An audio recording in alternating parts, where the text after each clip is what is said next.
各位观众老爷，大家好啊！欢迎来到思维融合魔导师的 AI 资讯频道。今天要分享的内容是一个宝藏工具——免抠图网。该网站有很多免费素材供下载，还有免费的 AI 绘画和抠图。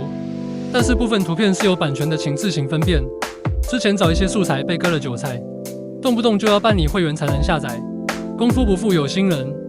让我找到了这个宝藏免费素材网站，首页包含了很多素材，有一部分是网站办理者上传的。还有一部分是热心网友上传的，但是这部分素材有一些是要版权的，使用时请自行分辨。如果想要规避版权风险，那就从免版权选项卡中的内容里选择需要的素材。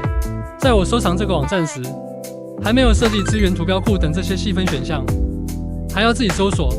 现在已经细分的比较全面了。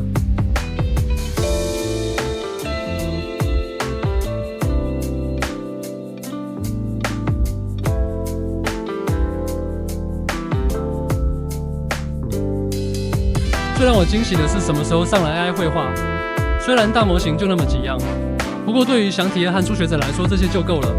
里面已经包含了通用的负向提示词，不需要新手自己去写，也还很温馨的弄了随机提示词。对于还不了解 Stable Diffusion 绘画的人来说，这个非常友好。只要在生成的提示词上做一些优化，就能得到自己需要的内容。这里也可以直接把生成的图进行抠图，不过好像有 bug。那就自己上传一个图像做测试。为勾选人像抠图时，有一些头发细节没有扣得很好。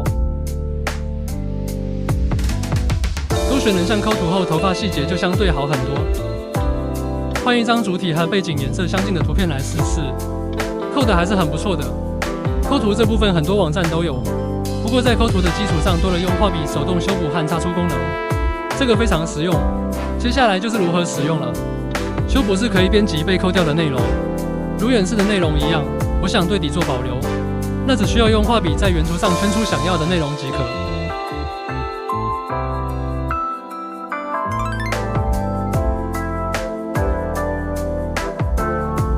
如果要对已经扣完的图像进行二次编辑，那需要选择擦除功能，也是在原图像扣出来的图像上操作，画笔圈出不想要的地方就能擦除掉。这个功能应该有很多应用场景。今天的分享就到此为止。如果你希望继续获取最前线的 AI 资讯和工具，请关注我。预祝大家在智能时代的每一步都走得更远、更自信。下个视频见。